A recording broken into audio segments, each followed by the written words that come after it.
नमस्ते, आपके साथ मैं हूं जयप्रकाश शर्मा और आप देख रहे हैं माहौल टाइट है। आज बात माहौल टाइट में हम उपचुनाव की डगर जनता का मूड मीटर जानेंगे, क्योंकि आपने देखा लगातार सीएम योगी ताबड़तोड़ रैलियां कर रहे हैं। अभी उन्होंने करहल के बाद सीसामऊ में भी चुनावी जनसभा की है। तो ऐसे में उपचुनाव की डगर और जनता का मूड मीटर क्या, यही जानेंगे, क्योंकि मुख्यमंत्री योगी आदित्यनाथ के चुनाव प्रचार अभियान का आज दूसरा दिन है। सीएम ने खैर करहल में चुनावी रैली की और बीजेपी के पक्ष में माहौल बनाया। चुनावी मंच से सीएम ने सपा पर जमकर निशाना साधा। सीएम ने कहा कि हिंदू समाज जाति में बंटा तो राम मंदिर का सबूत देना पड़ा। सीएम ने आगे कहा कि एक रहेंगे तो सेफ रहेंगे। वहीं करहल में सीएम योगी ने कहा कि उपचुनाव में सपा कांग्रेस सपा चट हो जाएगी। उधर अखिलेश यादव ने भी लखनऊ में प्रेस कॉन्फ्रेंस करके पलटवार करते हुए कहा कि एनकाउंटर वालों के जाने का काउंटडाउन शुरू हो गया है, यानी उपचुनाव को लेकर दोनों खेमे एक दूसरे पर हमलावर हैं। ऐसे में सवाल यह है कि आखिर 9 सीट पर किसका माहौल टाइट है और जनता का मूड मीटर क्या है। आज ग्राउंड से यही जानेंगे, लेकिन उससे पहले ये रिपोर्ट आप देखिएगा।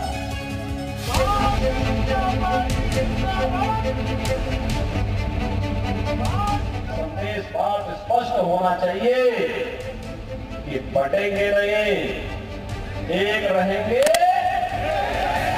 सेफ रहेंगे, एक रहेंगे, नेक रहेंगे, नेक का मतलब सुरक्षित रहेंगे।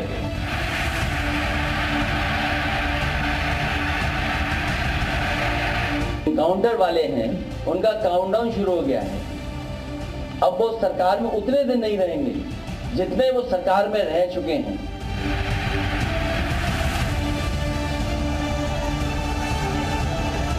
लेकिन नेताजी श्री मुलायम सिंह जी को अवश्य कष्ट हो रहा होगा कि मेरे कैसे प्रमुख ने समाजवादी पार्टी को कांग्रेस की गिरवी रख करके पूरी पार्टी को ही सत्यानाश करने में उतारू हो गया।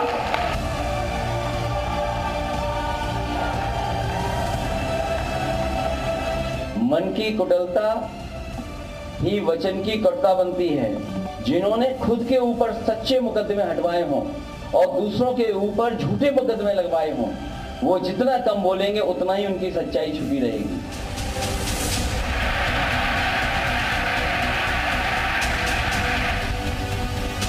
मैं इसलिए बार बार कहता हूं, ये लाल टोपी काले कारनामे इसको पनपने मत कीजिए। उत्तर प्रदेश को ये लोग फिर से जो विकास की मुख्य धारा के साथ जुड़ करके सुरक्षा और समृद्धि का एक मानक तय कर रहा है।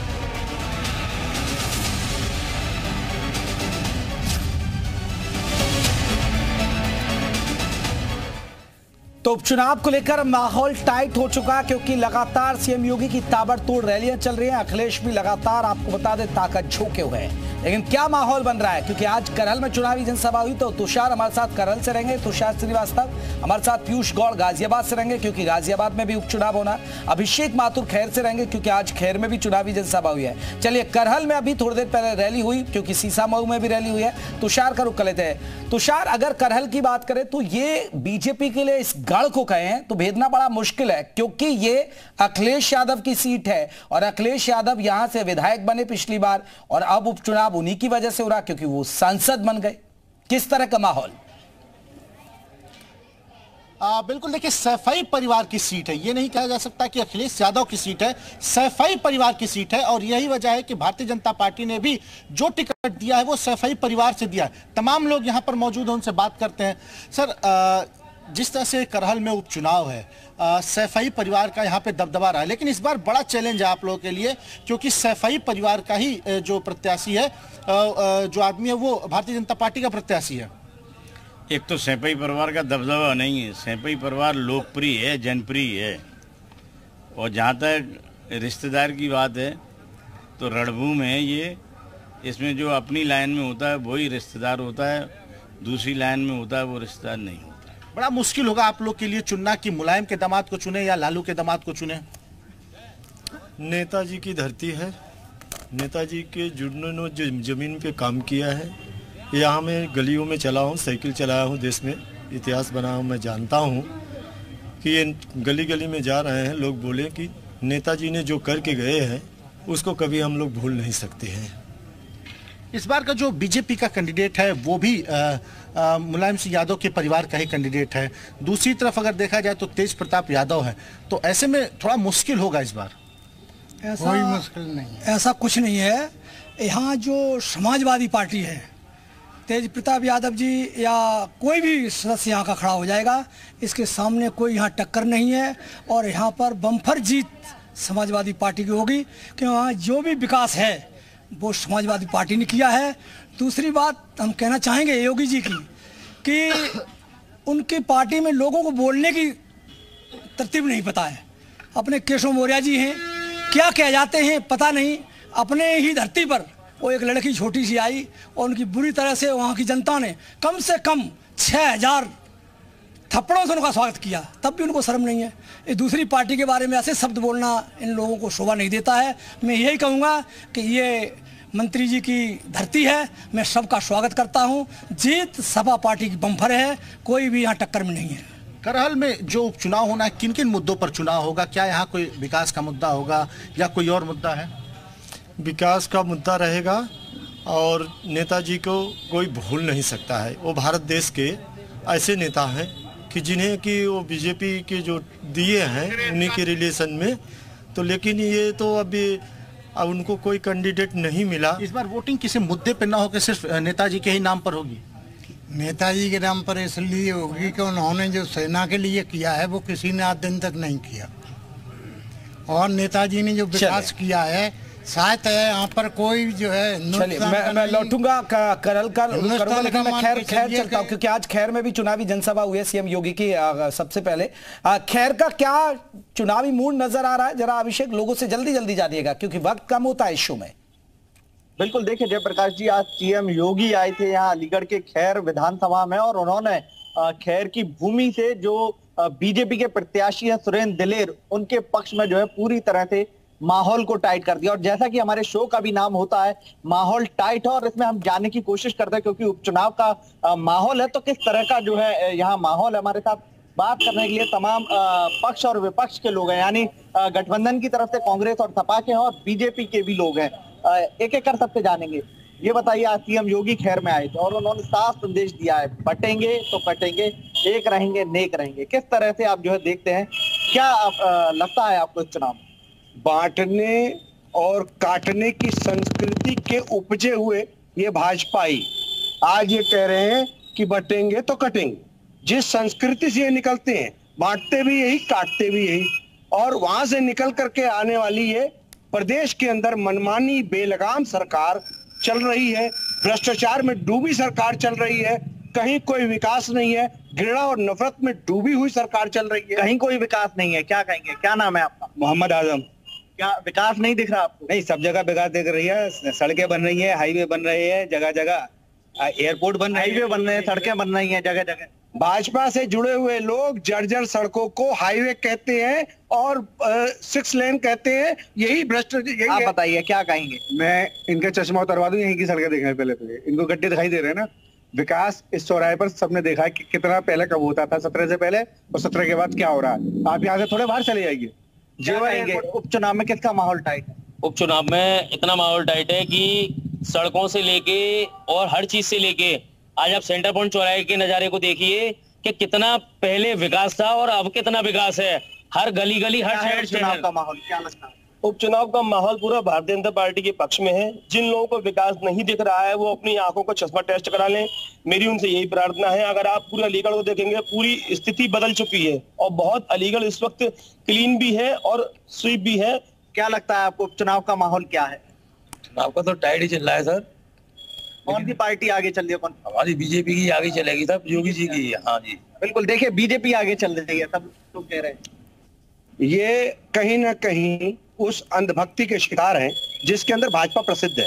अंधभक्ति के शिकार हैं आप लोग भाजपा पे? पता नहीं अंधभक्ति ये कर रहे हैं, हम कर रहे हैं। ये देखिए आप स्मार्ट सिटी के तहरी आपके, मैं कैमरामैन साहब से, मोहम्मद आजम खान है। ये बताइए अंधभक्ति के शिकार हैं आप लोग?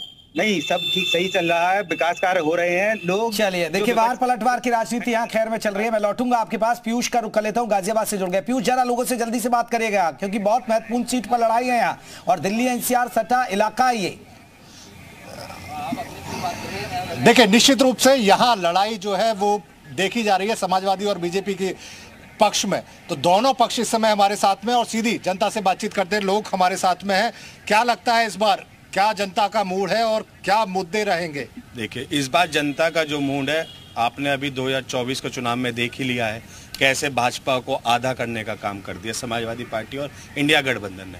और जो ये शहर विधानसभा सीट की अगर हम बात करते हैं तो निश्चित तौर पे मेरे को कहने में कोई हर्ज गुरेज नहीं होगा कि इस बार समाजवादी पार्टी जीतने जा रही है। पहली बार रिकॉर्ड मतों से जीतने जाएगी गाजियाबाद शहर विधानसभा सीट को। जीतने जा रही है सीट? हाँ, 100% जीतने जा रही है, क्योंकि हमारे जो यहाँ प्रत्याशी है सपा इंडिया गठबंधन का, वो एक स्थानीय है। और जो ये भाजपा वाले लेके आए हैं वो बाहर से लेके आए हैं, वो खुद महानगर अध्यक्ष। इधर से भी रिएक्शन ले लेते हैं। भाजपा वाले बाहर के कह रहे हैं। भाजपा वाले देखिए, ये स्थानीय और आप बाहर के हैं। हम बाहर के हैं। प्रत्याशी बाहर के हैं। नहीं, ऐसा कुछ नहीं है। संजीव शर्मा जी महानगर अध्यक्ष हैं गाजियाबाद के, वो बाहर के नहीं हैं, वो गाजियाबाद के ही रहने वाले हैं।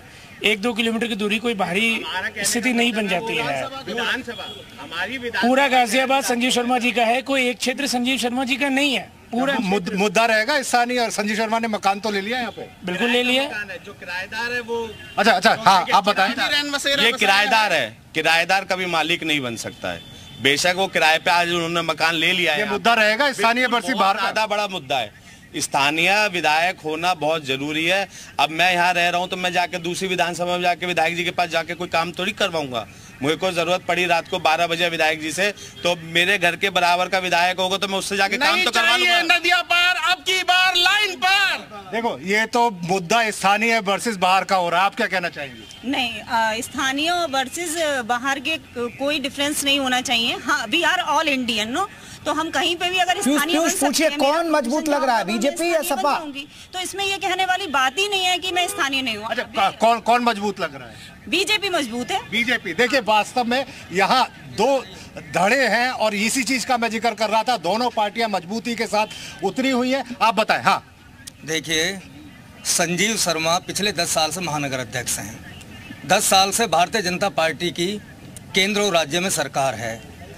उसके बावजूद 5 विधायक, सांसद और नगर निगम में बहुमत होने के उपरांत भी लाइन पार क्षेत्र आज तक विकास से कोसों दूर है।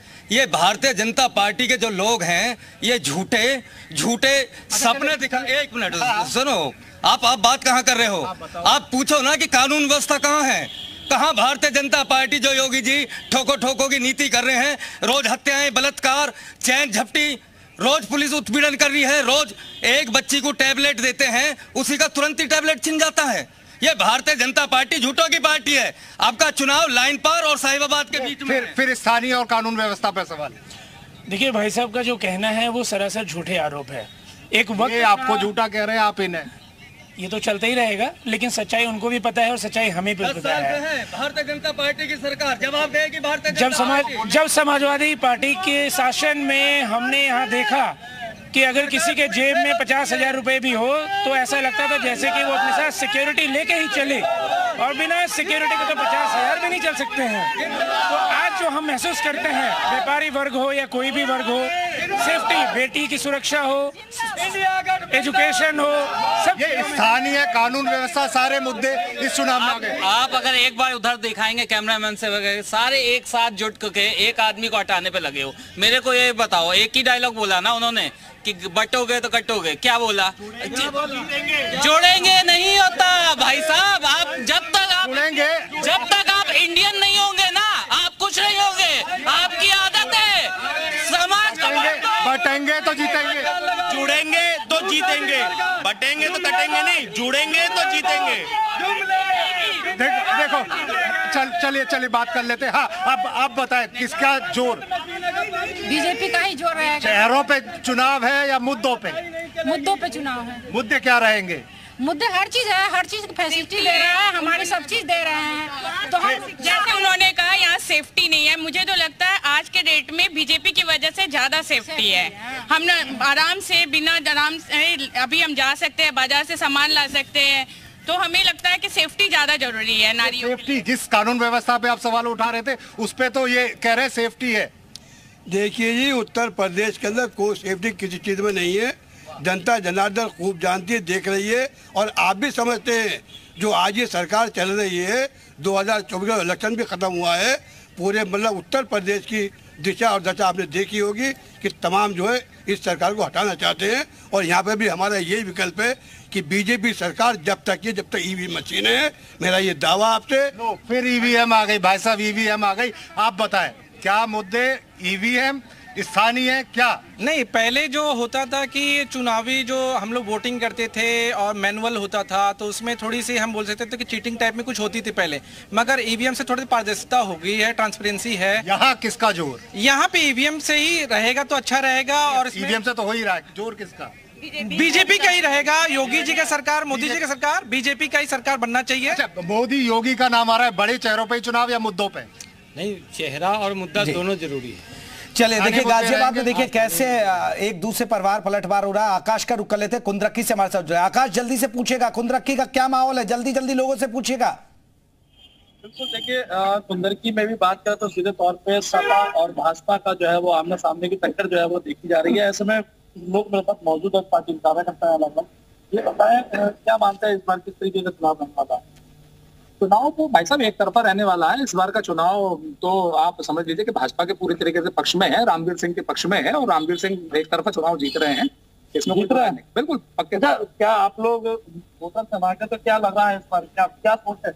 मैं गाँव का रहने वाला हूँ, गुलाम मोहम्मद नाम है मेरा, और एक तरफा मामला है ठाकुर रणवीर सिंह का, और बढ़िया चुनाव चल रहा है, और सारे जो मुसलमान लोग हैं सब खुद ब खुद जुड़ रहे हैं उनके कार्यकाल को देख के। अच्छा ये बताइए, तो एक तरफा माहौल जा रहा है इस बार, कहने से क्या होता है? कुछ चंद लोग होते हैं, हर तरफ होते हैं, तो ऐसे उनमें से एक ये है। तो हम तो मानते हैं कि समाजवादी पार्टी के अलावा कोई भी नहीं है मैदान में। कोई नहीं है, ये तो कह रहे हैं मैदान में कोई है ही नहीं।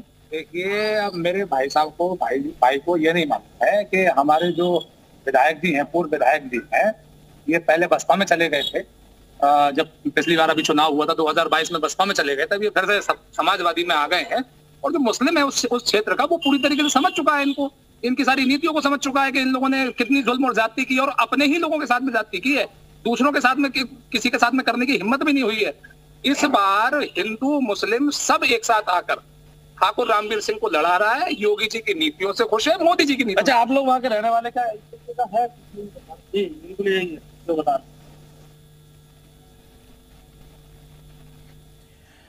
तो चलिए आपको बता दें कि किस तरह यहाँ पर। चलिए एक बार फिर रुक कर लेते हैं हम करहल से हमारे साथ लगातार जुड़े हुए हैं हमारे सहयोगी। और एक बार तुषार, जिस तरह, क्योंकि ये बड़ी दिलचस्प सीट है करहल, क्या लग रहा है ग्राउंड पर माहौल किस तरफ लग रहा है? क्योंकि बहुत मुश्किल है करहल को भेदना बीजेपी के लिए। काफी कठिन होगा, क्योंकि करहल की अगर मैं बात करूं तो मैं सुबह से करहल में इस वक्त घूम रहा हूं, तो यहाँ की जो स्थितियां हैं वो थोड़ा दूसरे टाइप से हैं। यहाँ पे बीजेपी के लिए थोड़ा सा मुश्किल जरूर है, लेकिन ये नहीं कहा जा सकता कि नामुमकिन है, क्योंकि अंजेश यादव भी इसी परिवार के सदस्य हैं। करहल जो पूरी विधानसभा में चुनाव है, किस नाम पर वोट होगा? क्या नेताजी के ही नाम पर वोट करेंगे या फिर किसी मुद्दे पर वोट करेंगे? नेताजी के धरती पे जो है वो तो वोट पड़ेगा ही। उन्होंने जो काम किया वो जीवन में कोई भूल नहीं सकता है। देश मानता है, राष्ट्रीय प्रतीक है हमारे लोग के लिए, वो भगवान बने। लेकिन जो ये भाजपा सरकार है, ये महंगाई लाई, बेरोजगारी देश में फैलाया, निजीकरण कर करके चंद दोस्तों को भारत देश को बेच दिया है। उसको नहीं लोग जो सोच रहे हैं, जो चले गए हैं, ये रिश्ते की बात है। लेकिन यहाँ ये मुद्दा है कि वो जो झूठ बोलने वाले लोग हैं, टोटल झूठ बोलते हैं। जितने उन्होंने पहले शुरुआती दौर से बता रहा हूँ, आप अगर जी पहले उन्होंने हाँ जल्दी बोलेंगे, चिल्ला के नहीं बोलेंगे, आराम से बोलेंगे। आपको 15 लाख का बोला, 100%। चलिए, ये बीजेपी पर झूठे वादों का आरोप लगा रहे हैं। जल्दी से एक खैर का रुख कर लेते हैं। जल्दी से पूछिए, 1 मिनट का समय। अभिषेक, फिर मुझे गाजियाबाद जाना है। ये पूछिए, पिछली बार बीजेपी जीती, इस बार कौन भारी? इस बार कौन भारी? पिछली बार बीजेपी थी, खैर थे, इस बार कौन भारी? गठबंधन की प्रत्याशी डॉक्टर चारू कैन वहां की भाजपा की बोई हुई गंदगी को साफ करेगी। एक पढ़ी लिखी महिला है, और इस वक्त नारी शक्ति का वहां चल रहा है बोलबाला, और हर युवा और किसान सब चारुकेन भारी, मोहम्मद आजम, बताइए कौन भारी? नहीं, दिलेर जीत रहे हैं, उनके दादा का, पिताजी का राजनीति परिवारवाद की सम्मान रहा है, ऐसा ही कह रहे हैं। कौन भारी? चारुकेन भारतीय जनता पार्टी में, और सुरेंद्र दिलेर ही जीतेंगे, उनके अलावा कोई नहीं जीतेगा। सुरेंद्र दिलेर जीतेंगे, कोई नहीं है टक्कर में, क्यों पड़ते हो चक्कर में? सुरेंद्र दिलेर जीत रहे हैं, कोई नहीं हरा पाएगा। ये बात नहीं। खैर, सुरेंद्र दिलेर जीतेंगे और जीतते रहेंगे जब तक भाजपा सरकार। भाजपा कौन जीत? चलिए, कोई कह रहा है बीजेपी, कोई कह रहा है सपा। चलिए मैं लौटता हूँ गाजियाबाद, क्योंकि बहुत सारे लोग हैं क्योंकि दिल्ली एनसीआर से सटा ये गाजियाबाद क्षेत्र है। पीयूष जरा पूछे, क्योंकि दिलचस्प यहाँ है, क्योंकि कौन किस पर भारी पड़ रहा है? क्या बीजेपी, और जिस तरह जो आप बात कर रहे हैं बटेंगे कटेंगे, क्या वो नारा यहाँ बुलंद होता दिख रहा है? देखिए, निश्चित रूप से जेपी माहौल टाइट में, यहाँ का माहौल भी टाइट है और सीधा लोगों से बातचीत करते हैं। बटेंगे कटेंगे या जोड़ेंगे तो जीतेंगे। तो जीतेंगे, जुड़ेंगे तो जीतेंगे। भाजपा की सिर्फ एक ही रणनीति है, एक ही राजनीति पे वो काम करते हैं। अगर समाज को वो तोड़ के रहेंगे तो वो जिंदा रहेंगे, और इस बार जनता समझ चुकी है। पिछले 10 साल जनता समझ चुकी है। भाई साहब, मैं आपसे एक साक्षात बात कहना चाहता हूँ, जिन्होंने चैनल के हिसाब से, ये मेरा कहना नहीं, आवाम जनता का कहना है कि मैंने अभी जो ईवीएम मशीनों का नाम लिया ना, ईवीएम मशीन जिंदा है तो भाजपा जिंदा है, और भाजपा की सरकार। हर बार चुनाव में आरोप लगते हैं, चुनाव जब जीतते नहीं। सुने अच्छा, बटेंगे कटेंगे और या समाजवादी का नारा क्या काम करेगा? देखिए, बटेंगे तो कटेंगे, ये तो बात सही है, क्योंकि समाजवादी पार्टी ने आज तक, तो इन्होंने भी कहा जोड़ेंगे तो जीतेंगे। नहीं, अब तो जब हार सामने आ रही है तो ऐसे नारों का इस्तेमाल तो करेंगे ही। कल को तो बात यही रहे थे, एक समाज को पकड़ के ये झेल रहे थे। क्या मुजफ्फरनगर हम भूल जाएंगे? क्या भूलेंगे हम? ऐसा है कि देखिए, सबसे बड़ी बात यहाँ पे है कि 60 साल में कांग्रेस ने हिंदुस्तान के लिए क्या किया। गले में कांग्रेस का माला पहनने से, बीएसपी का मामला पहनने से कोई फर्क नहीं पड़ता है। आपने देश के लिए क्या किया? ये तो कह रहे हैं देश के लिए कुछ नहीं किया, देश के लिए कुछ नहीं। पूरी करेंगे। आप कर लीजिए। मैं ये कहना चाहता हूँ, हम आवाम के बीच के अंदर साक्षात को मतलब कहने का कोई प्रत्यक्ष दूर नहीं पड़ती है। कोई भी इलेक्शन ईवीएम से हटके बैलेट पेपर से करा के देख ले बीजेपी सरकार, अगर जीत जाए ना तो हम मतलब पीयूष जहाँ जीतते सुरक्षा कितना बड़ा मुद्दा है? आप बताएं, क्या मुद्दे, क्या बटेंगे कटेंगे नारे यही हावी रहेंगे? जोड़ेंगे तो जीतेंगे मुद्दा चल रहा है, और लाइन पार और बाहर का मुद्दा चल रहा है। मेन मुद्दा जो आम पब्लिक में है, कौन सुनेगा? अपने के बीच का चुनेंगे। महिलाओं से पूछे जरा, सुरक्षा कितना बड़ा मुद्दा है? की बात कर रहा था, स्थानीय मुद्दे, स्थानीय और बाहर।